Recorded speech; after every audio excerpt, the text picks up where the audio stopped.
കുഴൽനാടൻ നമ്മോടൊപ്പം ചേരുകയാണ്. ശ്രീ കുഴൽനാടൻ, മസാല ബോണ്ടിൽ ഫെമ നിയമം ലംഘനമുണ്ടെന്ന കണ്ടെത്തലിന്റെ അടിസ്ഥാനത്തിലാണ് എന്ന് പറഞ്ഞാണ് ഇ ഡി കിഫ്ബിക്ക് നോട്ടീസ് അയച്ചിരിക്കുന്നത്. പക്ഷേ ഇപ്പോൾ ഇ ഡിക്ക് ഒരു തിരിച്ചടിയാവുകയാണ് ഈ കോടതിയുടെ സ്റ്റേ. ഇക്കാര്യത്തില് നേരത്തെ തോമസ് ഐസക്കിന്റെ ഹർജിയിലുള്ള അതേ ഉത്തരവ് തന്നെ മുഖ്യമന്ത്രിക്ക് ലഭിച്ചു എന്നുള്ളതാണ് ഞാൻ മനസ്സിലാക്കുന്നത്.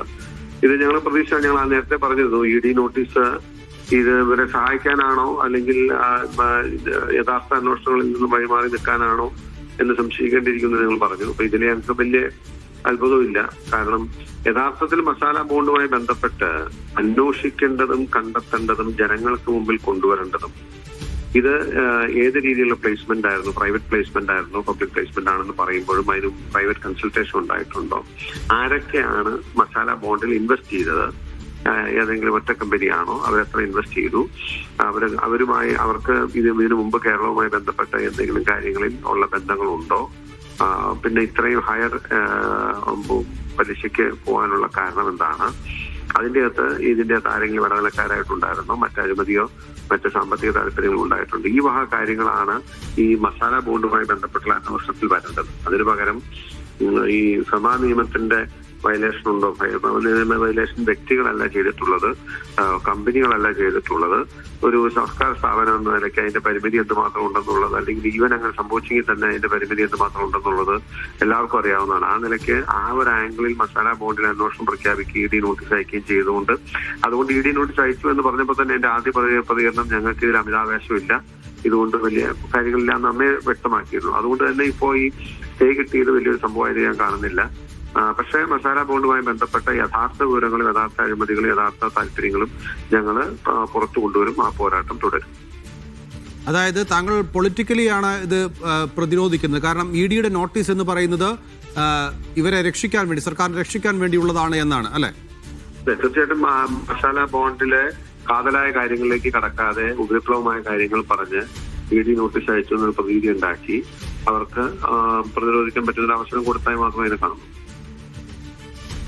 പക്ഷേ കിഫ്ബി തന്നെ ഈ നോട്ടീസ് നേരത്തെ സ്റ്റേ ചെയ്തത് അതിനെതിരെ അപ്പീൽ നൽകിയിട്ടുണ്ടല്ലോ. ആ അപ്പീൽ അവർ വളരെ കൃത്യമായി അവർ ഈ വിദേശ വിനിമയ നിയന്ത്രണ നിയമം ലംഘിച്ചു എന്ന് കാട്ടിയിട്ടാണ് ഇ ഡി ഈ നോട്ടീസിനെതിരെ, ഈ നോട്ടീസ് സ്റ്റേ ചെയ്തതിനെതിരെ അപ്പീൽ നൽകിയിട്ടുള്ളത്. അപ്പോൾ ഇ ഡി ഇതിൽ കാര്യമായിട്ട് തന്നെ നോക്കുന്നു എന്നല്ലേ നമ്മൾ മനസ്സിലാക്കേണ്ടത്? അല്ല, വിദേശ വിനിമയ നിയമം ലംഘിച്ചോ എന്നതിനേക്കാളും കാതലായ വിഷയങ്ങൾ മസാല ബോണ്ടുമായി ബന്ധപ്പെട്ടുണ്ട് എന്നിരിക്കും. ഇത് ഒരുപക്ഷെ വിദേശ വിനിമയ നിയമം ലംഘിച്ചു എന്ന് കണ്ടെത്തിയാൽ തന്നെ അതില് ഒരു സർക്കാർ എന്ന നിലയിൽ അല്ലെങ്കിൽ ഒരു സർക്കാർ സ്ഥാപനം എന്ന നിലയിൽ ഉള്ള തുടർ നടപടിയിൽ വളരെ പരിമിതമായ സാധ്യതകളെ ഉള്ളൂ എന്ന് അറിയാത്തവരല്ലല്ലോ ഇവരാരും. മസാല ബോണ്ടിൽ എന്തെങ്കിലും നിയമലംഘനം നടന്നിട്ടുണ്ടെങ്കിൽ അത് ഏറ്റവും പ്രധാനപ്പെട്ട നിയമലംഘനം ഫെമയുടെ ലംഘനം തന്നെയല്ലേ? അല്ലല്ല, അതിന്റെ മസാല ബോണ്ടിൽ ഏറ്റവും പ്രധാനപ്പെട്ട നിയമലംഘനം എന്ന് പറയുന്നത് കോൺസ്റ്റിറ്റ്യൂഷന്റെ വയലേഷനാണ്. അതുമായിട്ട് അനുബന്ധമായിട്ടുള്ള മറ്റു വയലേഷൻസ് ഉണ്ട്. അതിനെക്കുറിച്ചാണ്, അതിനെക്കുറിച്ച് കേന്ദ്ര ഗവൺമെന്റ് മിണ്ടാതിരിക്കില്ലേ? They are not worried about, they are not speaking out. The truth I mean ഇപ്പൊ തന്നെ ഇന്നലെ തന്നെ മുഖ്യമന്ത്രി ഗവർണറുടെ കാര്യത്തിൽ പറയും, CPM സംസ്ഥാന സെക്രട്ടറിയുടെ വിമർശനം നിങ്ങൾ കേട്ടില്ലേ? എന്തിനാണ് മുഖ്യമന്ത്രി ഇതുപോലെ എല്ലാ കാര്യങ്ങൾക്കും കേന്ദ്ര ഗവൺമെന്റ് വഴങ്ങുന്നത്? അല്ലെങ്കിൽ മറ്റ് താല്പര്യങ്ങൾക്ക് സംഘപരിവാറിന്റെയും ഗവർണറുടെയും അല്ലെങ്കിൽ RSSന്റെ ഒക്കെ താല്പര്യങ്ങൾക്ക് നിരന്തരം മുഖ്യമന്ത്രി വഴങ്ങിക്കൊണ്ടിരിക്കുന്നത് എന്തുകൊണ്ടാണ്? അതിന്റെ ഒരു ക്വിപ്രോക്യൂ, അതിനെ മറക്കാൻ വേണ്ടിയിട്ടുള്ള ഒരു പൊളിറ്റിക്കൽ കാരണം ഇതിനെ കണ്ടാൽ മതി, അതല്ലാതെ മറ്റൊന്നുമില്ല. പക്ഷെ അതിന്റെ കാതലായ വിഷയങ്ങൾ വേറെ ഉണ്ട്, അതിലെ അവർ ടച്ച് ചെയ്യത്തില്ല സെൻട്രൽ ഗവൺമെന്റ്.